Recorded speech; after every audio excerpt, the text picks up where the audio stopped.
Moikka! Postailen joskus aina someen näitä vesiviljelyjuttujani ja saan niistä sitten aina jonkun verran myös kysymyksiä. Niin ajattelin nyt tehdä tämmöisen erittäinkin extempore videon aiheesta, ja tämä ei todellakaan ole kattava eikä looginen eikä varmaan mitään muutakaan, mutta tästä voi saada jonkunnäköisen käsityksen, miten tämä homma niin pääpiirteissään toimii. YouTubesta löytyy videoita vesiviljelystä. Esimerkiksi itse pingetin läpi kaikki Chili-Ilen videot. Hän kasvattaa pääasiassa chilejä, mutta mun mielestä ne aika hyvin toimii vähän kaikkeen vesiviljelyyn, ja että hänellä on myös tarkempia esittelyitä näistä eri astioista, missä näitä voi kasvattaa ja näin päin pois, niin suosittelen kyllä Chili-Ilen videoita lämpimästi, jos tämä aihe kiinnostaa enemmän. Mutta joka tapauksessa vesiviljelyssä ei käytetä ainakaan tämän muotoisessa, mitä minä teen, niin mitään multaa tai mitään muutakaan sellaista materiaalia, missä se kasvi niin sanotusti kasvaa, muuta kuin jokin tämmöinen huokonen aines, johon se siemen alkaa itämään ja kiinnittyy, ja jossa se alkaa sitten muodostamaan niitä juuria, jotka ovat tietysti kriittisiä siinä kasvin kasvussa. Ja mullahan on tässä siis ihan vaan kaupasta ostettua pumpulia, jota on repinyt paloiksi, ja pidän ne sitten tämmöisenä ihan märkänä, että sillä varmasti riittää sitä vettä sillä kasvilla.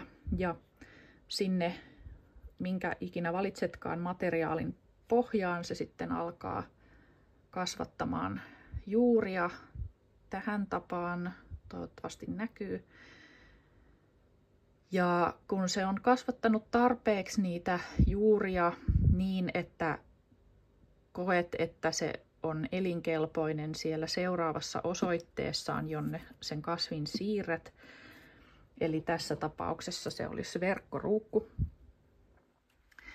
niin sitten sä siirrät sen laitat sen tonne verkkoruukun pohjalle pötköttelemään, tietysti ne juuret alaspäin.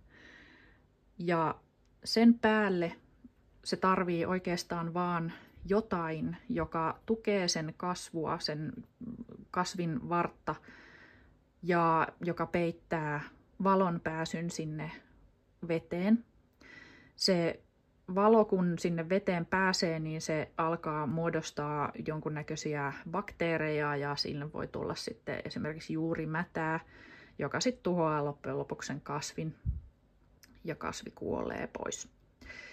Ja hommahan toimii yksinkertaisuudessaan niin, että tosissaan otat sen, minkä liet tupon oletkaan valinnut, asetat sen tonne pohjalle, sitten se mikä liet tuki ja valopeite tähän päälle, ja sitten se laitetaan tonne kasvatusastiaan niin, että sen ravinneveden yläpinta tulee just tohon verkkoruukun alapintaan, niin että ne siellä pumpulissa kasvavat juuret pääsee kosketuksiin just sen veden kanssa, ja ne pääsee hamuamaan sitten sitä vettä ja kasvamaan sieltä alaspäin edelleen sinne veteen, josta ne pääsee sitten imemään niitä ravinteita. Mulla on tässä muutamakin kasvi nyt esimerkkinä. Tämä on tomaatti. Hänet sain jo melkein tapettua tässä välissä, kun omilla typerillä toimillani estin häneltä hapen. Kun yritin suojella kissalta tätä kasvia, niin laitoin semmoisen lasikuvun tämän päälle, ja sehän ei tietenkään saanut siellä tarpeeksi happea, niin tämä näytti yhdessä vaiheessa jo aika kurjalta, mutta nythän tämä tekee jo ihan taas hyvää kasvua tässä. Mutta hänen juuret ei ole niin voimakkaat kuin voisi olla, mutta vaikuttavat kuitenkin ihan siltä, että pärjää. Mutta joka tapauksessa niin sieltä hän kasvattelee niitä juuriaan läpi. Siellä on ainoastaan se pieni pumpulituppo, johon se siemen on itänyt, ja sitten lekasoraa päällä. Se lekasora on siinä ihan vaan pelkästään sen takia, että se tukee sitä tomaatin vartta ja estää sen valon pääsyn sinne veteen. Ja tästä kulkee happikin hyvin läpi, kun se on tuon tyyppistä matskua. Mutta sä voit käyttää vaikka ihan tämmöistä vaahtomuovipalaa. Näitä myydään noissa kasvikaupoissa myös, missä myydään muutakin tämmöistä tarviketta. Niin sä laitat tämän vaan siihen verkkoruukun päälle niin, että se kasvin varsi tulee tuolta keskeltä ja siihen ei tarvii niinku mitään muuta. Että se sitten niinku tolla tavalla on siinä verkkoruukun päällä niinku tuolla. Tuossa osoitteessa nyt ei ketään tällä hetkellä asu, niin se on siinä ihan vaan estääkseen sitä valoa pääsemästä sinne veteen. Mutta tästä voin näyttää sitten vähän ehkä parempi kasvuset juuret. Tää on Numex April Fool's Chili kääpiö kasvi, joka on ehkä enemmän vähän semmoinen koristeellinen kuin itse se chilin takia, mutta tähän tulee makeita semmoisia vänkyröitä, liiloja ja punaisia chilejä. Niin tällä on aika messevät juuret täällä jo kasvanut tonne ja nämä ulottuu varmaan jo ihan pohjaan asti. Ja täällä se on myös kasvattanut tollasia sivulle juuria, jotka on sitten ilmajuuria ja niillä se ottaa sitä happea sieltä sitten kun osa juurista on siellä vedessä, niin nuo juuret sitten ottaa sitä ilmaa, jota se myös tietysti tarvii kasvaakseen. Ja ravinteita tosissaan käytän näissä vesissä, mutta suosittelen katsomaan just vaikka sen Chili-Ilen videoita. Siellä on paljon hyvää asiaa ravinteista. Mutta astiana käy oikeastaan melkein mikä vaan. Nämä on ihan 10 litran ämpäreitä, joiden kansiin mä oon tehnyt reijät tavalla tai toisella. Joo, eikä ihan helpointa mahdollista hommaa, mutta on onnistunut. Ja sitten on peittänyt, koska näitä on vaan valkoisena ilmeisesti saatavilla, mikä on mun mielestä ihan sikamälsää, niin tässä nyt on vaan tosi yksinkertaisesti peittänyt ilmastointiteipillä sen, että menisi mahdollisimman vähän sitä valoa sinne veteen. Ja sitten on näitä tämmöisiä ihan asiaa varten olemassa olevia kasvatusastioita. Tämä tässä on bubbler.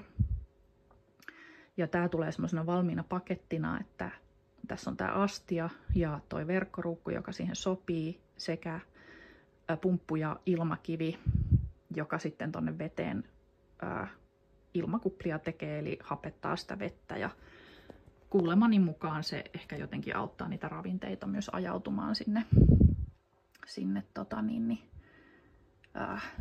juuriin. Katsotaan, saadaanko tässä valossa. Tää on Jalapeno El Jefe. Silläkin on siellä ihan komeet juuret. Tuolla näkyy ilmakivi sumeasti, mutta kuitenkin se ei ole nyt päällä, koska toi pitää jonkunlaista meteliä. Toi pumppu ei kovaa, mutta en välttämättä samassa huoneessa nukkuisi sen kanssa. Tässä videolla se voisit kyllä häiritä, siksi en laittanut pois. Ja tietysti valo on tärkeä mille tahansa kasville. Mutta niitä purkkeja voi olla ihan millaisia vaan. Mulla on tässä niin basic kuin olla ja voi, eli kurkkupurkkeja ja jogurttipurkkeja ja en tiedä onko toi joku maalipurkki, mitkä on vaan peitetty Caesarilla, koska siinä hetkessä nyt ei ollut mitään muutakaan ratkaisua tarjolla, niin nämä alkaa olla jo vähän liian isoja kasveja varmaan tähän kokoiseen. Ne ei ole tarkoitus jäädä niihin, vaan laittaa isompaa, mutta näin ne nyt on. Ja tuolla näkyy toi vaahtomuovin palanenkin, joka pitää kasvia tuolla pystyssä ja suojaa siltä valolta. Eli ihan niinku mitä tahansa voi periaatteessa käyttää näiden kasvattamiseen. Ja mun mielestä tää on ollut, en ole mitenkään kauhean ekspertti kasvien kasvatuksessa muutenkaan, jotain perusperunaa ja kurkkua ja tuommoista chilejä ollaan jonkun verran kasvateltu tuolla meidän kasvihuoneessa, mutta en ole todellakaan mikään pro ja silti on saanut nämä pysymään hengissä näinkin hyvin. Ihan sillä, että mä katsoin ne Chiliille videot ja sitten muutamia ulkomaalaisia. Oli yksi kanadalainen nainen, mutta valitettavasti en muista hänen kanavansa nimeä, mutta oli kans tosi hyvä. Ja itse tykkään tässä siitä, että nämä on tosi helppohoitoisia, että kun sä vaan hoidat ne vedet sinne kuntoon ja sillä on noin muut olosuhteet kunnossa, niin ne aika lailla pärjäilee itekseen ainakin tässä vaiheessa suht pitkiäkin aikoja. Nyt me oltiin noin 1,5 viikkoa itse reissussa tuossa yhdessä vaiheessa ja kun me tsekattiin vaan ne vedet ennen lähtöä ja sitten kun me tultiin takaisin, niin talovahtien ei käytännössä tarvinnut koskea näihin ollenkaan siinä aikana. Että ne eleli ihan tyytyväisinä näissä omissa osoitteissaan sen ajan. Että tykkään myös siitä, että tässä ei josta multaa, jonka kanssa sotkee. Ja ainakin meillä on ollut jonkun muotoista ongelmaa noiden pienten kärpästen kanssa, mitkä sitten viihtyy siellä mullissa, niin nämä ei ole ainakaan toistaiseksi luonut mitään sellaisia, eikä nämä haise millekään, eikä no saattaa ruveta haisemaan tuolle kasville itselleen se vesi, että mulla oli kurkku ja se kurkun vesi haisi kurkulle tai tuoksu. Ja se kurkku kerkesi tekee kyllä jo kurkkujakin, mutta sitten hän otti jostain nokkiinsa ja päätti kuolla pois. En osaa sanoa miksi, kaikkemme yritimme hänet pelastaaksemme, mutta ei toiminut. Et nyt täytyy ottaa revanssi siitä kurkustakin sitten, mutta se on ainoa, joka multa on nyt toistaiseksi näistä kuollut. Kun toi tomaattikin pelastui, niin ihan minusta tää on hyvin mennyt ja helppoa kuin heinänteko. Ja kun voi jos tosissaan aloittaa ihan jollain kurkkupurkilla tai vaikka lasipurkillakin, minkä vaan peittää jotenkin. Jotkut laittaa siis jonkun mustan sukan sen päälle. Tai sit voi käydä näin, että lähtee vähän lapasesta. Mulla on tuolla toisessa huoneessa vielä lisää erinäköisiä systeemejä. Niin voi lähteä ihan lapasestakin tää touhu, mutta kivaa tää on ollut. Suosittelen.